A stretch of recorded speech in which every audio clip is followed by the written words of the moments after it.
அன்பே சிவம் மனமே குரு என்றுணர்த்திய குருவே போற்றி. இறந்து போன பிறகு நம்ம என்ன திருப்பி நமக்கு இதே பாதையில் வரணும். அதே மாதிரி இருக்கும்போது நம்ம நீங்கள் ஒரு இதில் சொன்னீங்க, அந்த டைமில் இப்போ மிருகம் எது இருந்தோ அந்த மாதிரி போயிடும். இப்போ எனக்கு நான் திருப்பி நான் ஆன்மீகம் நான் ஃபுல்லாக இதை கம்ப்ளீட் பண்ணலை. திருப்பி நான் கடவுள் வழியிலே வரணும், அதே பிறவியில் வரணும், இதே பாதையிலே இருக்கணுன்றது நான் இப்போ எப்படி பண்ணிக்கணும்? மனிதனுக்கு நினைவு 2 இடத்துல வச்சுக்கணும். ஆனால் யாரோ ஒரு சிலர் தான் உயிர் மேலே நினைப்பு, மற்ற 90% உடல் மேலே தான் நினைப்பு. உடல் மேலே நினைப்பு வைக்கும்போது இந்த நினைவெல்லாம் சுமந்த உடல் மண்ணில் போயிட்டு இல்லையா? அதுக்கு யார் என்ன பண்ணோன்னு ஒன்றும் தெரியப்படுது, மண் தோன்ற போகுது. ஆனால் உயிர் மேலே நினைவு வைக்கிறவனுக்கு மறுபடியும் அந்த உயிர் தான் எடுக்குது. அப்போ இந்த உயிரில் என்னென்ன நினைவுகள் இருந்ததோ அந்த அடுத்த பிறவி எடுத்தோடனே அதுலேருந்தே அது தொடரும். இதுக்கு ஒரு அடையாளம் சொல்கிறேன். வள்ளலார் தாலியிட போகிறார் கடைசி நாள். அப்போது அவருடைய பக்தருங்கள்லாம் கேட்குறாங்க, சாமி எங்களை இந்த மாதிரி அனாதையாக விட்டுட்டு போகிறீங்களே, நாங்கள் கரையேறணுமே எப்படி சாமி அப்படின்ட்டு. அப்போ அவர் சொல்கிறார், அதை தெளிவாக சொல்கிறாரு. இதை மக்கள் எல்லாரும் புரிஞ்சுக்கணும். சும்மானா பக்தி பண்ணுறதுனால ஒரு பயனும் கிடையாது. ஞானத்துக்கு வழியில் போனால் தான் முடிவு கிடைக்கும் வாழ்க்கைக்கு. ஞானத்தினுடைய வழியில் போனதுன்னா பிறப்புகள் எதுவாகனாலும் மாறலாம் உடல் மேலே பற்று வைக்கும்போது. அப்போ உயிர் மேலே பற்று வச்சால் மட்டும்தான் எத்தனை பிறவி பிறந்தாலும் அந்த ஞான பாதையிலேயே போகும். அப்போ அவர் சொல்கிறார், அதை நான் இந்த ஒரு பிறவியில் முடிக்கலப்பா, இதை பல பிறவியை எடுத்து முடித்தேன். அப்போது அவர் உடல் மேலே ஞாபகம் வச்சுருந்தார்னா முன் பிறவியில் அந்த எண்ணமே வந்திருக்காது. அவர் எல்லா மனுஷன் மாதிரியும் வாழ்ந்துட்டு போயிருப்பார். இன்றைக்கி உலகத்தில் அவருக்கு இவ்வளோ பேர் இருக்கார் இல்லையா? ஆனால் அவர் பல பிறவியாக உயிர் மேலே வச்சதால் பிறந்த உடனே அவருக்கு அந்த நினைப்பு தான் வந்ததை தவிர சொத்து சேர்க்கணும், வேலைக்கு போகணும், கல்யாணம் பண்ணிக்கணும், குழந்தை குட்டி போய் அந்த நினைப்பு வரல அவர். அப்போது அந்த உயிர் மேலே இருந்த நினைவால் அந்த ஆரம்ப பிரிவிலேயே அந்த ஞானத்திலே வந்தாங்க. அதே மாதிரி ராமகிருஷ்ணர் நேராக வந்தார். 12 வயசில் வந்துட்டார். அவருக்கு ஏன் 12 வயசில் அவர் வரணும்? ஒரு கோயில் பூஜாரி, அந்த நல்லா சம்பாரிச்சு நல்ல குடும்பம் பண்ணி சாரதா தேவின்னு ஒரு மனைவியும் கட்டி வச்சாங்க சின்ன வயசுலேயே. அப்போ அது கூட குடும்பம் பண்ணியிருக்கலாம். அது ஏன்னா அந்த முன்பிறவியில் ஞானத்தில் இருந்ததால் அந்த இல்லறம் சேர்க்காது, பிரிச்சிடும். ஏன்னா கடவுள் வழியில் போகிறவங்களுக்கு இல்லறத்தில் நெருங்க முடியாது, அது தடைப்படும். ஆனால் முன்பிறவியில் அது மாதிரி இல்லைன்னு சொன்னால் அது இந்த பிறவியில் அப்படி வராது. அதனால் அவங்கெல்லாம் முன்பிறவிலே பாதி ஞானத்தில் இருந்தவங்க. ஆனால் அது முழுமை பெறலை. அதனால் மறுபடியும் பிறந்து அதை முழுமை முடித்தாங்க. அதே மாதிரி விவேகானந்தர் 39 வயசுலேயே போயிட்டார். இயேசுநாதர் 33 வயசுலேயே போயிட்டார். இவங்கெல்லாம் காரணம் என்ன? முன்பிறவிலே பாதி முடிச்சுவங்க, அடுத்த பிறவி எடுத்து அதை முழுமை பண்ணாங்க. அப்போது உயிரோட நினைவு யாருக்கு உறவாடுறனோ எத்தனை பிறவி எடுத்தாலும் அந்த ஞானம் கூடவே வரும். ஆனால் உடலோட உறவாடுறவனுக்கு ஞானமும் வராது, ஞாபகமும் வராதுமா. சொல்லுங்க. அப்போனா சாமி, அப்போ இந்த பிறவியில் நான் இங்கே வந்ததும் நான் முன் பிறவியில் கடவுள்கிட்ட இல்லை, இந்த பிறவியில் நீ இங்கே வந்துட்ட. ஆனால் இங்கே வந்ததால் இப்போ இவ்வளோ 1000 பேர் வராங்க. இங்கே வந்ததால் எல்லாருமே அதில் முழுமையாக போகலையே. ஒரு உபதேசம் 2 உபதேசம் வாங்கினா மறுபடியும் அங்கே ஆளே வராமல் போயிடுறான். அதனால் ஒரு முறை வந்ததால் மட்டும் நீ அந்த ஏதோ இறைவனுடைய அருளிலிருந்து நீ முழுமையான உபதேசங்களை வாங்கிப்போ. இங்கிலாந்துலேருந்து ஒரு பொம்பளை வந்தது, தனித்து ஒரே பொம்பளை. ஒரு ட்ரிப்பு வரனா 2 லட்ச ரூபா 3 லட்ச ரூபா செலவாகுது. ஆனால் 5 முறை வந்தது அது இங்கே இங்கிலாந்துலேருந்து 18. இப்போது அது முழுமையான உபதேசங்களை வாங்கிச்சு. இப்போ ஃபோன் பண்ணால் கூட எடுக்கலை. என்ன சொல்லுது, நான் சைலன்சரில் போட்டு மௌனத்தில் இருக்கிற சமயம், அதனால் ஃபோன் எடுக்கிறது இல்லை அப்படின்னு. அப்போது இந்த நிலையை வெளிநாட்டில் தமிழ்நாட்டிலேயே முழுமையாக போக மாட்டேன்றான். வெளிநாட்டில் போக முடியுமா அது மாதிரி? ஆனால் போகிறாங்க. காரணம் என்ன? முழுமை பெறணும். ஏதோ இறைவன் ஒரு வழியை காட்டுறான், ஒரு நல்ல வழியை காட்டுறான், அந்த வழியில் போன்னு சொல்லிட்டு. ஆனால் அந்த வழியை முழுமையாக பயன்படுத்திக்கணும். ஆனால் நான் வந்தேன், அடப்போப்பா அதை நமக்கு ரொம்ப கஷ்டமாக இது பண்ண விட்டுட்டு போனீங்கன்னா முழுமை எப்படி பெற முடியும்? இறைவனுடைய அருள் உனக்கு எப்படி கிடைக்கும்? முதல்ல மனிதன் தேட வேண்டியது இறைவனை தேட முடியாது. எந்த மனிதனாலும் சும்மா கற்பனையில் சொல்லினுங்களாம், நான் கடவுளை கும்பிட்டேன், கடவுளை பார்த்தேன், தரிசனம் பண்ணிட்டு வந்தேன், இப்படிலாம் சொல்லுவான். கடவுளை இவன் எப்போ பார்க்க முடியும்? இவனே இவனுக்கு தெரியாத போது கடவுள் எப்படி தெரியும்? முதல்ல உங்களை தேடுங்க. உங்களை யாருன்னு நீங்கள் பார்க்குறீங்களோ கடவுள் யாருன்னு அப்போ தெரிஞ்சிடும் இல்லையா? அதுக்காக முழு உபதேசம் வாங்கி முயற்சிகள் விடாமுயற்சியாக இருக்கணும். ஏதோ உபதேசம் வாங்குறதால ஞானம் வராது. அந்த வழியை நாங்கள் சொல்லிக் கொடுக்குறோம். அந்த வழியை நீ பின்பற்றி பயணம் பண்ணிடுறது உன் சாமர்த்தியமா சொல்லு. அப்புறம் சாமி, இப்போது பார்த்தீங்கன்னா ஒரு நாள் சில நாள் ரொம்ப நம்மளால் ரொம்ப இதுவாக பண்ண முடியல.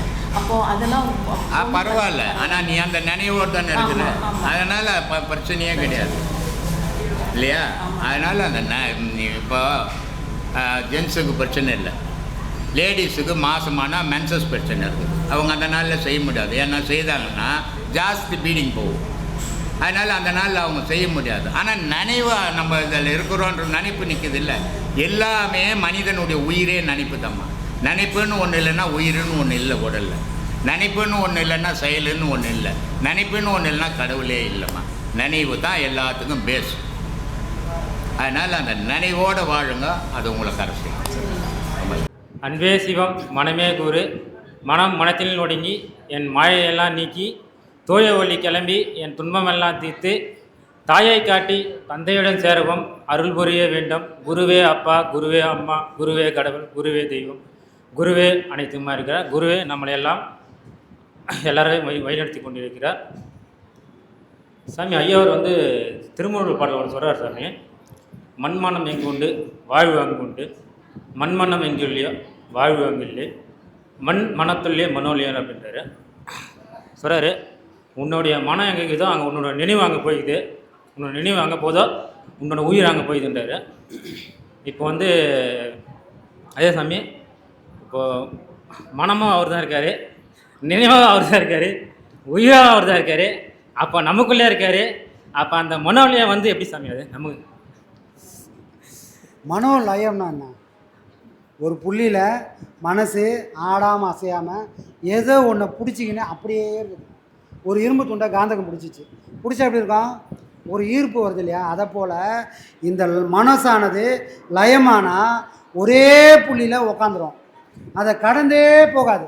இந்த இன்பமே எனக்கு போதும்பான்னு அமைதியாக உக்காந்துரும். அதுக்கு பேர் தான் லயம். அந்த மனசு லயம் ஆகக்கூடிய இடம். புரியுதுங்களா? அது ஐயா மூலிமா நமக்கு கிடைக்கும்போது ஐயாவே நினச்சி உருகுது. ஆமாம், அதுதான் லயமாகும். அதுதான் சாமி. இப்போ நம்ம அதை பாடம் பண்ண சாமி. இந்த இந்த எப்போ தான் இந்த மனம் கை கால் மேலே போகாமல் எப்போ தான் நம்ம இப்போ பரவாயில்ல, ஆரம்பத்தில் இருந்தது கூட இப்போ எவ்வளோ நம்ம ஐயாவுடைய கருணையால் எவ்வளோ முயற்சி பண்ணி ஆரம்பத்தில் அரை மணி நேரம் உட்காந்ததுக்கு ரொம்ப கஷ்டப்பட்டு.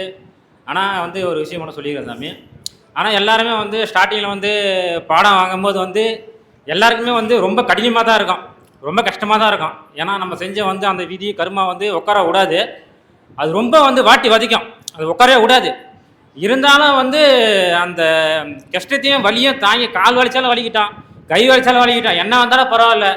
ஏன்னா இந்த பாதையை இந்த உலகத்தில் பிறந்து வளர்ந்து வாழ்ந்து செத்துட்டு நம்ம யாருன்னே தெரியாமல் சாகிறோம். நிறைய பேர் சாதாரண மனிதர்கள் எல்லாமே சாகிறாங்க. ஆனால் அதையெல்லாம் தாண்டி நம்மளுக்கு ஐயா இந்த இறைப்பாதையை காட்டி நீ தன்னை அறிய வந்திருக்க, தான் யாரும் தெரிய வந்திருக்க அப்படின்னு சொல்லி நம்மளுக்கு இந்த பாதையை தெய்வீக பாதையை காட்டுக்க. இது பெரிய அதிசயம், இது அற்புத கதை. இது ஐயா கொடுத்தது. அது ஆரம்பத்தில் என்ன இதுவாக இருந்தாலும் சரி தான், கடினமாக இருந்தால் இந்த பாதையிலிருந்து நம்ம விட்டு விலகவே கூடாது. பரவாயில்ல, எவ்வளோ கடினமாக இருந்தாலும் பரவாயில்ல, செஞ்சு நம்ம அந்த ஐயாவுடைய கருணையால் நம்ம இந்த முயற்சியால் நம்ம அதை தெய்வத்தால் ஆகாதனினும் மெய்வருத்து முயற்சி தானே மெய்வருத்து குழி தரும். அதேமாரி தெய்வத்தால் முடியாதது கூட முயற்சி நம்ம கை கொடுக்கும் அப்படின்னு சொல்கிறாரு.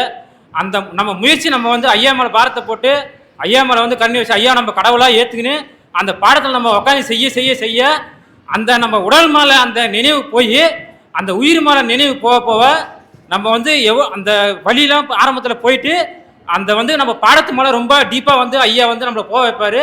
அதை கண்டிப்பாக நான் உணர்ந்திருக்கேன். இன்றைக்கி என்னால் அந்த அரை மணி நேரத்தை தாண்டி ஆரம்பத்தான் ரொம்ப என்னடா இது அப்படின்னு சொல்லிட்டு நம்ம விட்டுட்டு போயிடலாமா அப்படின்னு தோணுச்சு. வேணாம். இது ரொம்ப பெரிய விஷயம். இது நம்மளுக்கு இந்த பாதை கிடைச்சிருக்குன்னா அது சாதாரண விஷயம் இல்லை. நம்ம எவ்வளோ இந்த உலகத்தில் பிறந்து எவ்வளோ தவறுதெல்லாம் பண்ணிட்டோம். ஆனால் வந்து அப்படியே நம்ம போகாத இன்றைக்கி ஓப்பனாக சொல்கிறேன் சாமி, இந்நேரம் வந்து அது வந்து ஐயா சொல்லியிருக்காரு, இந்த உடல் தான்டா வந்து மண்ணிலேருந்து வந்து மறையுது, ஆனால் இந்த உயிர் வந்து பிறப்பேற்றினேன்னு சொல்லிட்டு. ஆனால் உண்மையிலுமே வந்து நான் பண்ண தவறுலாம் வந்து இந்நேரம் நான் அந்த இடத்துல அதான் அந்த உடல் வந்து மறைஞ்சிருந்தேன்னா நான் செத்து போயிருந்தேன், அந்த இடத்துல வந்து இந்நேரம் வந்து புல்லு முளைச்சிருக்கேன், என்னோட நான் யாருன்னு தெரியாமல் போயிருக்கோம் தான் யாருன்னு. ஆனால் இன்றைக்கி வந்து நம்ம குரு பிரம்மஸ்ரீ நித்யானந்த சுவாமிகள் வந்து தான் யார், நீ இந்த உலகத்தில் வந்து சாதாரண மனுஷன் மாரி வாழ வரல, பிறந்து சாவத்துக்கு வரலடா, நீ வந்து பிரியை வந்து அறுக்க வந்திருக்க, நீ யாரும் தெரிஞ்சிக்க வந்திருக்க, முதல்ல வந்து நீ இறைவன் கூட தேர்த்தால, நீ தன்னை யாருன்னு தெரிஞ்சிக்க, அதுவே இறைவன் அடைஞ்ச மாதிரி தான் சொல்லியிருக்க சாமி.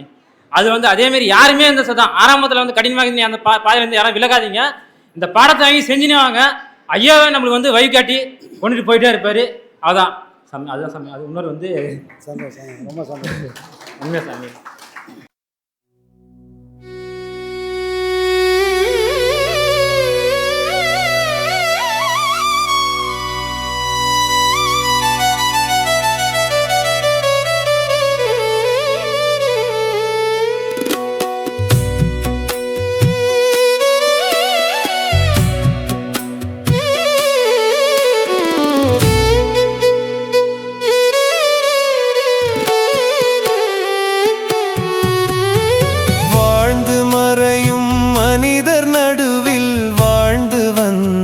சாமி வாழ்ந்து மறையும் மனிதர் நடுவில் வாழ்ந்து வந்த சாமி, வாழும் கலையை உணர்த்த மண்ணில் வாழ வந்த சாமி, வாழும் கலையை உணர்த்த மண்ணில் வாழ வந்த சாமி, ஐயா சாமி சாமி எங்க நித்யானந்த சாமி, ஐயா சாமி சாமி எங்க நித்யானந்த சாமி.